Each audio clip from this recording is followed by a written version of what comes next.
श्री सीताराम शिखावस्थी के चैनल में आप सभी का स्वागत है। मैं हूं शिखावस्थी। आज हम सभी लोग वैशाख मास महात्म्य के 7वें अध्याय को सुनेंगे। 7वें अध्याय में माता तुलसी और पीपल वृक्ष की विशेष महिमा का वर्णन किया गया है। वैशाख के महीने में किस प्रकार से तुलसी माता की पूजा करनी चाहिए और तुलसी दल का क्या प्रयोग करना चाहिए, किस विधि से उनका हम प्रयोग करें जिससे नारायण भगवान की कृपा ज़्यादा से ज़्यादा हम सभी को मिले। और उसके साथ में वैशाख के महीने में पीपल वृक्ष की पूजा का विशेष वर्णन है। पीपल वृक्ष की पूजा वैशाख के महीने में जरूर करनी चाहिए, हो सके तो प्रतिदिन करनी चाहिए। पद्म पुराण के अनुसार पीपल वृक्ष की पूजा अर्चना वैशाख के महीने में रोज सुबह आप जल चढ़ाएं, भगवान की परिक्रमा करें, शाम को आप वहाँ पे दीप दान करें। इसका विशेष इससे बहुत ही पुण्यों की प्राप्ति होती है, क्योंकि पीपल वृक्ष में नारायण भगवान का वास होता है। पीपल वृक्ष को अश्वत्थ भी कहते हैं, क्योंकि यहाँ पर अश्वत्थ यानी कि घोड़े जहाँ पर रखे जाते हैं, रोके जाते हैं। प्राचीन समय में जब ज़्यादा घोड़ों की ही सवारी होती थी तब ज़्यादातर उन्हें पीपल वृक्ष में ही बांधा जाता था। वहाँ पर बांधने से, क्योंकि पीपल वृक्ष का जो ऑक्सीजन लेवल है वो ज़्यादा होता है, तो इससे वहाँ पे घोड़ों को बांधने से उन्हें जल्दी ऊर्जा प्राप्त होती थी, वहाँ से उन्हें शक्ति प्राप्त होती थी और जल्दी वह रिफ्रेश हो जाते थे घोड़े। तो इसलिए घोड़े जहाँ पर बांधे जाते हैं, रखे जाते हैं, इस कारण से पीपल वृक्ष को अश्वत्थ का वृक्ष भी कहा जाता है। तो वैशाख के महीने में पीपल वृक्ष यानी कि अश्वत्थ की महिमा का विशेष वर्णन किया गया है। तो चलिए वीडियो की शुरुआत करते हैं। 7वें अध्याय में तुलसी माता और पीपल वृक्ष की महिमा का वर्णन सुनते हैं। उससे पहले एक रिक्वेस्ट है आप सभी के लिए, वीडियो अगर मेरी अच्छी लगे तो प्लीज़ वीडियो को लाइक करें और चैनल को सब्सक्राइब करें। कमेंट में श्री सीताराम या ओम नमो नारायण जरूर लिखें। अब चलिए अपने अध्याय को प्रारंभ करते हैं। अपने गुरुदेव भगवान गणेश भगवान और नारायण भगवान का ध्यान करते हुए अध्याय को सुनेंगे। तुलसी दल और अश्वत्थ की महिमा। ब्राह्मण ने पूछा, धर्मराज, वैशाख मास में प्रातःकाल स्नान करके एकाग्रचित हुआ पुरुष भगवान माधव का पूजन करे, आप इसकी विधि का वर्णन करें। धर्मराज ने कहा कि ब्राह्मण, पत्तों में जितनी जातियां हैं उन सब में तुलसी भगवान श्री विष्णु को अधिक प्रिय है। पुष्कर आदि जितने तीर्थ हैं, गंगा आदि जितनी नदियां हैं तथा वासुदेव आदि जो जो देवता हैं वे सभी तुलसी दल में निवास करते हैं। अतः तुलसी सर्वदा और सब समय भगवान श्री विष्णु को प्रिय है।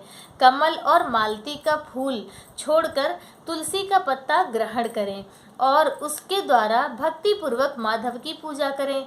उसके पुण्य फल का पूरा पूरा वर्णन करने में शेष भी समर्थ नहीं है।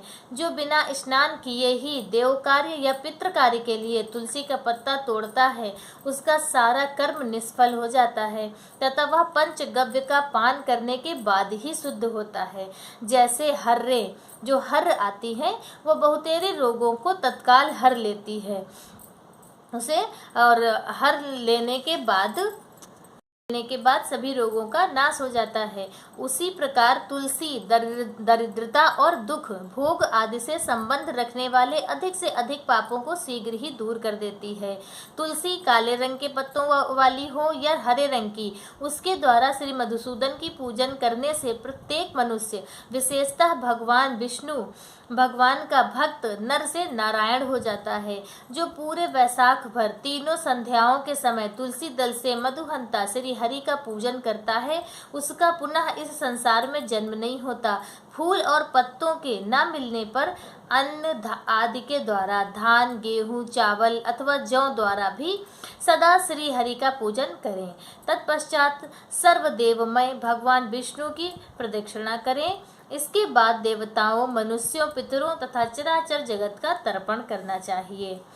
पीपल को जल देने से दरिद्रता, कालकर्णी एक तरह का यह रोग है। कालकर्णी, दुःस्वप्न, दुश्चिंता तथा संपूर्ण दुख नष्ट हो जाते हैं। जो बुद्धिमान पीपल के पेड़ की पूजा करता है उसने अपने पितरों को तृप्त कर दिया। भगवान विष्णु की आराधना कर ली तथा संपूर्ण ग्रहों का भी पूजन कर लिया। अष्टांग योग का साधन, स्नान करके पीपल के वृक्ष का सिंचन तथा श्री गोविंद का पूजन करने से मनुष्य कभी दुर्गति को नहीं प्राप्त होता है। जो सब कुछ करने में असमर्थ हो वह स्त्री या पुरुष यदि पूर्वोक्त नियमों से युक्त होकर वैशाख की त्रयोदशी, चतुर्दशी और पूर्णिमा तीनों दिन भक्ति से विधि पूर्वक प्रातः स्नान करे तो सब पातकों से उसे मुक्ति प्राप्त होती है। उसके सभी पाप क्षय हो जाते हैं और उसे स्वर्ग का उपभोग करने का पुण्य फल प्राप्त होता है। जो वैशाख मास में प्रसन्नता के साथ भक्ति पूर्वक ब्राह्मणों को भोजन कराता है तथा 3 रात तक प्रातःकाल एक बार भी स्नान करके संयम और शौच का पालन करते हुए से श्वेत या काले तिलों को मधु में मिलाकर 12 ब्राह्मणों को दान देता है और उन्हीं के द्वारा स्वस्ति वाचन कराता है तथा मुझ पर धर्मराज प्रसन्न हो इस उद्देश्य से देवताओं और पितरों का तर्पण करता है, उसके जीवन भर के किए हुए पाप तत्काल नष्ट हो जाते हैं। जो वैशाख की पूर्णिमा को मणिक यानी कि मटका, जल के घड़े, पकवान तथा सुवर्णमयी दक्षिणा दान करता है उसे अश्वमेघ यज्ञ का पुण्य फल प्राप्त होता है। इस प्रकार से वैशाख मास महात्म का 7वां अध्याय संपूर्ण हुआ। बोलो श्री हरिनारायण भगवान की जय। वैशाख मास महात्म की जय। तो इस प्रकार से 7वें अध्याय में आप सभी ने सुना कि वैशाख के महीने में तुलसी माता की पूजा अर्चना करने और पीपल वृक्ष की पूजा अर्चना करने से हमें किन किन पुण्य फलों की प्राप्ति होती है। तो अब आज का वीडियो मेरा बस इतना ही। मिलते हैं दूसरे वीडियो में अब दूसरी जानकारी के साथ।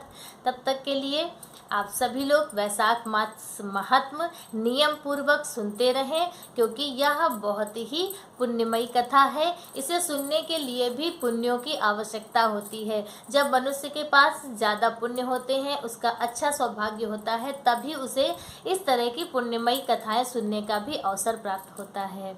तो तब तक के लिए श्री सीताराम।